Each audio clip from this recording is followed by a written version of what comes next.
जय श्री राम दोस्तों, स्वागत है आपका हमारे चैनल आध्यात्मिक भारत में। दोस्तों, आज की इस वीडियो में हम लोग सूर्यवंश की चर्चा करेंगे। सूर्यवंश जिसमें भगवान श्री राम हुए, इक्ष्वाकु से लेकर प्रभु राम तक का वंश विस्तार हम लोग इस वीडियो में कवर करेंगे और प्रभु राम के बाद का वंश विस्तार हम लोग इससे अगले वीडियो में कवर करेंगे। तो बने रहिए दोस्तों। ब्रह्मा जी के 10 मानस पुत्रों में से ऋषि अत्रि जिनके पुत्र हुए चंद्रमा, उनका वंश विस्तार हमने पिछले वीडियो में कवर किया। इस वीडियो में उनके पुत्र मरीचि, जिनका पुत्र हुआ कश्यप की पत्नी का नाम हुआ अदिति, जो दक्ष प्रजापति की कन्या थी। कश्यप और अदिति से 10 आदित्य हुए, जिनमें से भगवान सूर्य विवस्वान एक थे। भगवान सूर्य के पुत्र हुए वैवस्वत मनु, जिन्हें हम श्राद्ध देव भी कहते हैं। उनकी पत्नी का नाम था शत्रुपा। मनु की 11 संतानों में से इक्ष्वाकु प्रमुख थे और इन्हीं इक्ष्वाकु वंश में श्री राम जी का प्राकट्य हुआ। इक्ष्वाकु के 3 पुत्र थे, विकुक्षी, निमि और दंडक। इनमें से भी हम विकुक्षी वंश को आगे लेकर यहाँ से चलेंगे। विकुक्षी के पुत्र थे पुरंजय, जिन्हें इंद्रवाह या कुकुत्स नाम से भी जाना जाता है। पुरंजय ने देवासुर संग्राम में इंद्र की मदद की थी दानवों के विरुद्ध। उसके लिए उन्होंने शर्त रखी थी कि अगर इंद्र मेरा वाहन बने तो ही मैं मदद करूंगा, इसीलिए उन्हें इंद्रवाह नाम से जाना जाता है। विश्वरंती के पुत्र चंद्र के युवनाश के शाबस्त हुए। शाबस्त ने शाबस्तीपुरी बसाई। शाबस्त के बृहदश के कोयाश्व के 3 पुत्र हुए, द्रुडाश्व, कपिलाश्व, भद्राश्व। द्रुडाश्व के वंश में हर्याश्व का निकुंभ का बहनाश्व का कृशाश्व का सेनजित का युवनाश्व का पुत्र हुआ मानधाता। युवनाश्व जब संतानहीन था तब उसने पुत्र प्राप्ति के लिए ऋषियों के आश्रम पे इंद्र का यज्ञ करवाया। उस यज्ञ में अभिमंत्रित जल रखा था। रात को जब युवनाश को प्यास लगी और वो जल के लिए उठा तो उसे कहीं जल न मिला, तो वो वही जल पी गया, अभिमंत्रित जल। अभिमंत्रित जल के प्रभाव से युवनाश को ही गर्भ रहा और समय पर उसकी दाहिनी कोख फाड़कर एक बालक उत्पन्न हुआ, जो मानधाता हुआ। मानधाता नाम इसलिए पड़ा क्योंकि उसके दूध पीने का इंतजाम इंद्र ने स्वयं किया था। मानधाता के 3 पुत्र हुए, पुरुकुत्स, अम्बरीश और मुचुकुंद। पुरुकुत्स ने नागों की बहन नर्मदा से विवाह किया था। नर्मदा उसे रसातल में ले गई, जहाँ पुरुकुत्स ने गंधर्वों का नाश करके वहाँ वे नर्मदा के साथ राज्य करने लगे। मुचुकुंद की कहानी आप लोग जानते होंगे। इन्होंने देवासुर संग्राम में इंद्र की मदद की थी। बाद में प्रसन्न होने पर इंद्र ने इन्हें वर मांगने को कहा, तो इन्होंने कहा कि मैं बहुत थक गया हूँ और मैं सोना चाहता हूँ। तो ये पृथ्वी पर त्रेता के आरंभ से द्वापर तक एक गुफा में सोए रहे। बाद में जब श्री कृष्ण अपने पीछे काल यवन को दौड़ा के इनकी गुफा में लाए, तब काल यवन पे इनकी दृष्टि पड़ने से काल यवन ने इनके नींद में विघ्न डाला, तो उस पर दृष्टि पड़ने से काल यवन वही भस्म हो गया। तीनों भाइयों के अलावा मानधाता की 50 पुत्रियां भी थीं, जिनका विवाह सौरभी ऋषि से हुआ था। सौरभी ऋषि की एक कथा आती है। सौरभी ऋषि हमेशा यमुना के जल में तपस्या में रत रहते थे। एक दिन उन्होंने देखा कि एक बड़ा मत्स्य मतलब नर मछली अपनी पत्नियों के साथ विहार कर रहा था। तो ये देख के उनके मन में काम भावना जागी, तो उनके पूर्ति के लिए वो जल से बाहर निकले। उस समय अयोध्या में मानधाता का राज्य चल रहा था। वो मानधाता के पास गए और उन्होंने याचना की कि तुम्हारी 50 पुत्रियों में से किसी एक का विवाह मेरे से कर दो। वो उस समय बूढ़े थे, लेकिन उन्होंने एक आकर्षक रूप बना लिया, तो 50 की 50 पुत्रियों ने सौरभी ऋषि से विवाह कर लिया। गरुड़ भगवान जो है सर्प यज्ञ के लिए यमुना में से सर्पों का शिकार करने लगे। तो सर्पों ने सौरभी ऋषि से मदद मांगी। तो सौरभी ऋषि ने गरुड़ भगवान को श्राप दिया कि आज के बाद तुम इस यमुना के जल से अगर किसी सर्प को मारोगे या पकड़ोगे तो उसी समय तुम्हारा नाश हो जाएगा। तो इस शाप का फ़ायदा उठाकर जब कालिया नाग जो था वो गरुड़ भगवान के डर से यमुना में रहने आया था। तो वो तब से त्रेता के प्रारंभ से तब से वो वहाँ रह रहा था। और द्वापर में बाद में आप जानते ही हैं श्री कृष्ण भगवान ने कालिया का उद्धार किया था, उसे उस यमुना के जल से निकालकर दूसरी जगह आश्रय स्थान दिया था। और ये भी वरदान दिया था कि गरुड़ आज के बाद तुम्हारा कुछ नहीं कर पाएगा।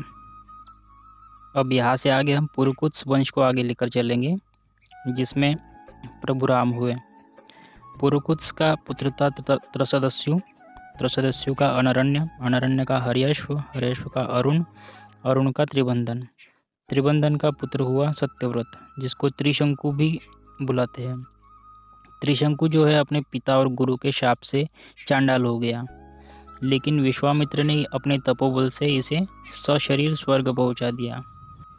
बाद में देवताओं ने त्रिशंकु को नीचे ढकेल दिया, लेकिन विश्वामित्र ने उन्हें आकाश में स्थिर कर दिया, तो वो अभी भी तारे के रूप में हमें आकाश में दिखते हैं। त्रिशंकु के पुत्र हुए हरिश्चंद्र। ये वही हरिश्चंद्र है जिनकी कहानी आपने बचपन में सुनी होगी।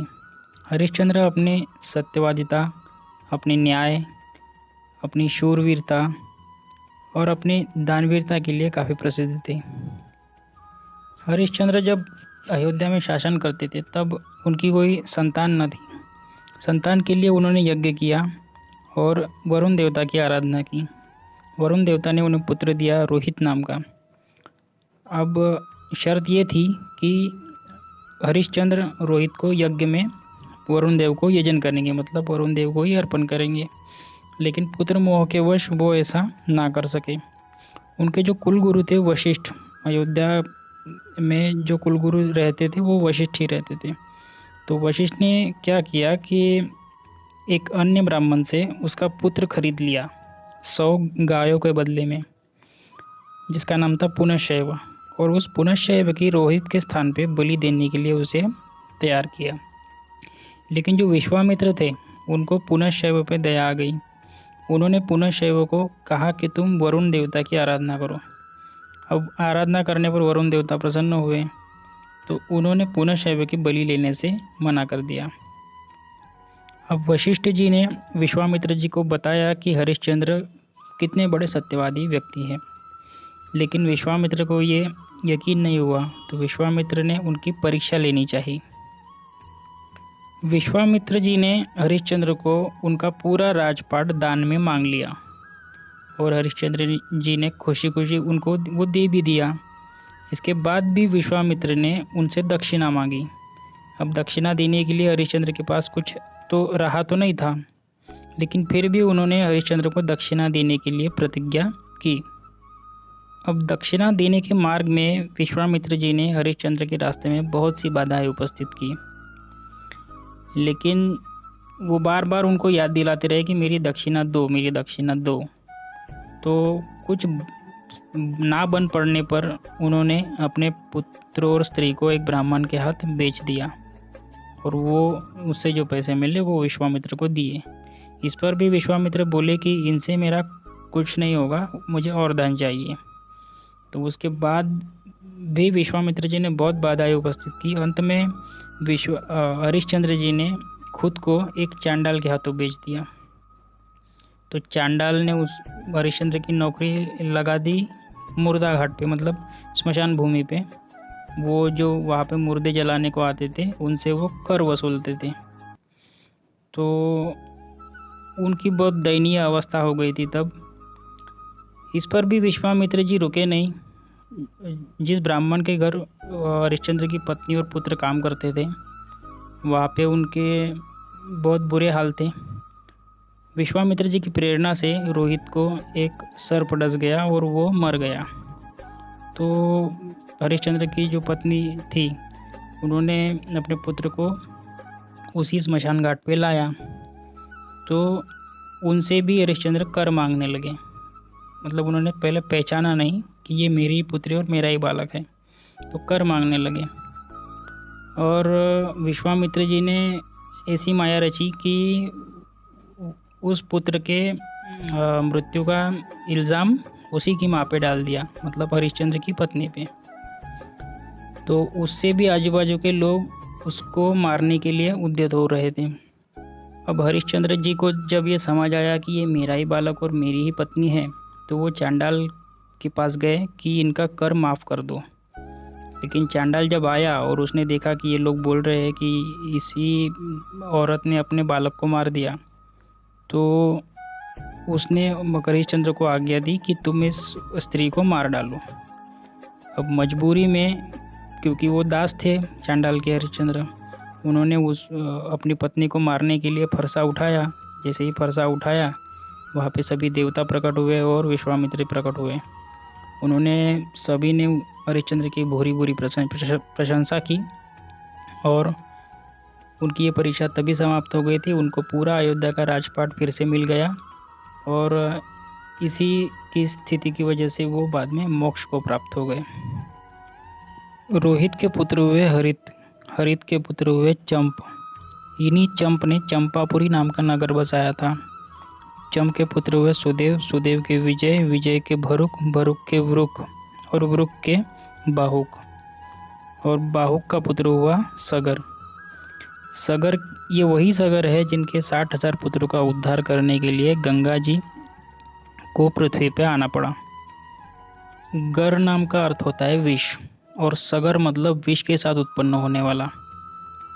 इनकी कथा ऐसी है कि बाहुक के पत्नी को जब गर्भ था, तो उनके बाकी पत्नियों को जब पता चला कि इसे गर्भ है, तो ईर्ष्या के कारण उन्होंने उसको विष देना चाहा, लेकिन उस विष का बालक पे कोई प्रभाव न हुआ और वो उसी विष के साथ उत्पन्न हुआ, मतलब गर के साथ उत्पन्न हुआ, इसीलिए वो सगर कहलाया। सगर का जन्म बाहुक की पत्नी सुमति के गर्भ से हुआ था। कहा जाता है पहले पृथ्वी पर समुद्र नहीं थे। सगर के 60,000 पुत्रों ने पृथ्वी खोदकर समुद्र बनाए। इसकी कथा ऐसी है कि और वो मुनि की प्रेरणा से सगर ने अश्वमेध यज्ञ किया। उस अश्वमेध यज्ञ का घोड़ा जो है इंद्र ने अपहरण कर लिया। अब उसे ढूंढने के लिए सगर के 60,000 पुत्रों ने पूरी पृथ्वी खोद डाली, जिससे समुद्र बने। अंत में वह घोड़ा उत्तर पूर्व दिशा में, जहाँ कपिल मुनि तपश्चर्या कर रहे थे, उनके पास दिखा। लेकिन उन 60,000 पुत्रों की बुद्धि भ्रमित हो चुकी थी, तो उन्होंने सोचा कि इन्हीं कपिल मुनि ने हमारा घोड़ा अपहरण कर लिया, तो वो उन्हें मारने के लिए उद्यत हुए। अब जैसे ही कपिल मुनि ने देखा, आंखें खोली, तो उसके प्रभाव से वो 60,000 पुत्र वही जलकर भस्म हो गए। अब उत्तर पूर्व दिशा मतलब हिमालय, या कह सकते हैं गंगोत्री हरिद्वार के पास का प्रदेश। दोस्तों, कपिल मुनि ने ही सबसे पहले इस जगत में सांख्य योग का निरूपण किया। अगर सांख्य योग की शिक्षा सबसे पहले अगर किसी ने दी है तो वो कपिल मुनि ने दी। आप जानते ही हैं, उन्होंने अपनी माता देवहूति को सांख्य योग बतलाया था। कपिल मुनि ही सांख्य योग के सबसे पहले प्रवर्तक हुए। बाद में द्वापर में भगवान श्री कृष्ण ने गीता में सांख्य योग को पुनरुज्जीवित किया। दोस्तों, यहाँ से आगे सगर और उसकी पत्नी केशिनी का वंश चला, जिसमें सगर का पुत्र हुआ असमंजस। असमंजस पिछले जन्म में एक योगी था, लेकिन वो कुसंग की वजह से योगभ्रष्ट हो गया था, जिस वजह से उसे ये जन्म लेना पड़ा।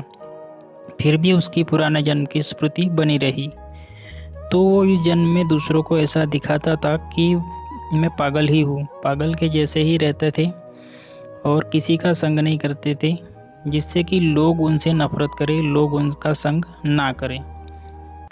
पागलों सी हरकतें करते, बच्चों को नदी में डाल देते थे। उनकी ऐसी हरकतों की वजह से सगर ने उन्हें त्याग दिया। बाद में असमंजस ने अपने योग बल से नदी में डाले हुए सभी बच्चों को जीवित कर दिया और उन्हें अपने पिता को दिखाकर वो वन में चले गए। दोस्तों, असमंजस की तरह ही एक योगी हुए जिनका नाम है जड़ भरत, आपने सुना होगा। उनकी भी कथा कुछ ऐसी ही है। वो भी पिछले जन्म में योगभ्रष्ट होके इस जन्म में मनुष्य रूप में अवतरित हुए तो वो भी खुद को पागल सा ही दिखाते थे दूसरों को, लेकिन थे विरक्त। इन दोनों उदाहरणों से हम बहुत कुछ सीख सकते हैं दोस्तों। सीख ये सकते हैं कि जो सिद्ध व्यक्तित्व है, जिन्होंने जान लिया है कि ये जगत सिर्फ और सिर्फ एक माया है, इसमें कुछ नहीं है, वो लोग दुनिया का या फिर जगत का संग त्याग देते हैं। उनको जीवन में कुछ हासिल नहीं करना, जीवन में कुछ पाना नहीं, बस वो विरक्त की भांति ही रहते हैं। दोस्तों, असमंजस का पुत्र था अंशुमान। अंशुमान अपने दादा सगर का अनुयायी था। सगर ने उन्हें आज्ञा दी कि अश्वमेध यज्ञ का घोड़ा खोज के लाओ। अंशुमान जब घोड़े की खोज में निकला तो उसने देखा कि उसके 60,000 चाचाओं ने किस तरह पृथ्वी खोद दी थी जिससे समुद्र बने थे। अब वो खोजते खोजते फिर से कपिल मुनि के पास पहुंचा। उसने कपिल मुनि को प्रणाम किया और उनसे ज्ञान अर्जित करने लगा। अंशुमान ने बहुत तरीके से कपिल मुनि की प्रशंसा की। कपिल मुनि ने प्रसन्न होकर अंशुमान से कहा कि अंशुमान, तुम्हारे 60,000 चाचाओं का उद्धार सिर्फ और सिर्फ गंगा जल से हो सकता है। यह बात सुनकर अंशुमान तपश्चर्या करने चले गए। उन्होंने बहुत वर्षों तक तपश्चर्या की, लेकिन उनको सफलता नहीं मिली। अंत में उन्हें मृत्यु आ गई। अंशुमान के पुत्र हुए दिलीप ने भी वैसे ही गंगा को पृथ्वी पर लाने के लिए बहुत वर्षों तक तपश्चर्या की, लेकिन उन्हें भी मृत्यु आ गई।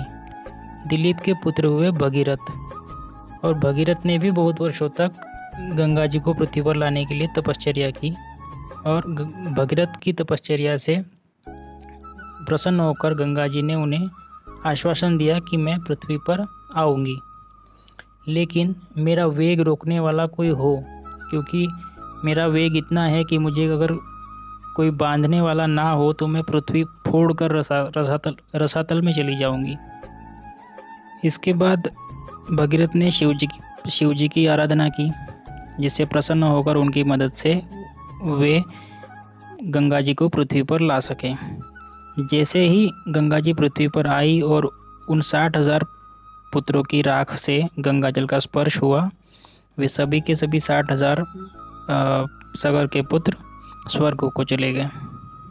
इसके आगे भगीरथ का पुत्र हुआ श्रुत, श्रुत का नाभ, नाभ का सिंधुद्वीप, सिंधुद्वीप का अयुतायु, अयुतायु का पुत्र हुआ ऋतुपर्ण, ऋतुपर्ण का सर्वकाम, सर्वकाम का सुदास, और सुदास का पुत्र हुआ सौदास, जिसे मित्रसह या कलमाशपात के नाम से भी जानते हैं।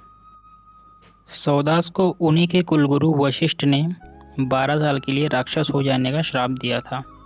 सौदास की कथा आती है जिसमें कि सौदास एक दिन जंगल में जाता है। उसने एक राक्षस को मार दिया और उसके भाई को जीवित छोड़ दिया। अब जो राक्षस का भाई था उसने बदला लेने के लिए रसोइये का रूप बनाकर सौदास के घर में रहा। एक दिन सौदास ने गुरु वशिष्ठ को भोजन के लिए आमंत्रित किया, तो उस राक्षस ने रसोइये के रूप में जो था उसने मनुष्य का मांस पकाकर परोस दिया। इस पर गुरु वशिष्ठ को ये पता चला और उन्होंने सौदास को श्राप दे दिया कि जा तू राक्षस हो जा। जब उन्हें पूरी बात का पता चला कि ये हरकत तो किसी राक्षस की है, तो उन्होंने श्राप की अवधि घटाकर 12 वर्ष कर दी। इस पर सौदास ने गुस्सा होकर हाथ में अंजलि भर जल लेकर ऋषि वशिष्ठ को ही श्राप देने के लिए उद्यत हुआ। तो उसकी पत्नी थी मदयंती, उन्होंने उसको रोका। फिर सौदास ने सोचा कि ये जल मैं कहाँ फेंकूँ, क्योंकि वो जल अगर वो जहाँ भी फेंकता तो वहाँ कुछ ना कुछ अनिष्ट हो जाता। तो उसने वो जल अपने पैरों पे डाल दिया। उसी वजह से उसके पैर काले हो गए, जिससे उसका नाम पड़ा कलमाशपाद। राक्षस बने हुए कलमाशपाद ने जब एक दिन जंगल में देखा कि एक ब्राह्मण दंपत्ति सहवास कर रहे थे, तो उसने उस ब्राह्मण को पकड़ लिया और उसे मारकर खा गया। तब उसकी पत्नी ने सौदास को श्राप दिया कि जब भी तू किसी स्त्री से सहवास करेगा उसी क्षण तेरी मृत्यु हो जाएगी। 12 वर्ष व्यतीत होने पर जब सौदास का राक्षस रूप हटा और वो फिर से राज्य करने लगा। तो जब वो अपनी पत्नी के पास गया तो उसकी पत्नी ने मना कर दिया सहवास करने से, क्योंकि उसको श्राप का पता था। तब वो निसंतान ही रहा। इस पर श्री वशिष्ठ ने उसकी पत्नी मदयंती का गर्भाधान किया। तो वो जो बालक था मदयंती के गर्भ में, वो 7 वर्ष तक गर्भ में रहा। जब वो बाहर नहीं आ रहा था तब वशिष्ठ जी ने पत्थर की चोट से उसे बाहर निकाला। अब पत्थर मतलब अश्म की चोट से बाहर निकाला, तो इसलिए वो अश्मक कहलाया। अश्मक का पुत्र हुआ मूलक, जिसे नारी कवच भी कहा जाता है। जब परशुराम भगवान पृथ्वी को निक्षत्रिय कर रहे थे, तब सभी क्षत्रिय मर जाने पर उनकी नारियों ने इस बालक को छिपा लिया था, और नारियों के सानिध्य में रहने की वजह से इसको नारी कवच भी कहा गया। और क्षत्रियों का ये मूल प्रवर्तक हुआ बाद में, क्षत्रियों के नष्ट हो जाने पर, इसीलिए इसे मूलक भी कहा जाता है। मूलक का पुत्र हुआ दशरथ, दशरथ का एडविड, एडविड का विश्वसह, विश्वसह का खटवांग हुआ। खटवांग पराक्रमी राजा था, चक्रवर्ती सम्राट था, उसे युद्ध में कोई जीत नहीं सकता था। खटवांग का पुत्र हुआ दीर्घबाहु, दीर्घबाहु का पुत्र हुआ रघु। इन्हीं रघु से रघुकुल चला। इसके आगे के राजाओं को रघुवंशी कहा जाता है, इसीलिए हम प्रभु राम को राघव कहते हैं। रघु का पुत्र हुआ अज, अज का पुत्र हुआ दशरथ, और दशरथ के पुत्र हुए श्री राम, लक्ष्मण, भरत और शत्रुघ्न। इस वीडियो में इतना ही दोस्तों, वीडियो लंबी हो गई। इसके आगे प्रभु राम के वंशजों का वर्णन, लव कुश के वंशावली का वर्णन अगले वीडियो में लेकर आऊँगा, और आप उसमें ये भी जानेंगे कि किस तरीके से सूर्यवंश कलयुग में ख़त्म होता है। तो बने रहिए, चैनल को सब्सक्राइब कीजिए, और आपको वीडियो कैसी लग रही है ये सुझाव कमेंट बॉक्स में कमेंट करिए। धन्यवाद। जय सिया राम।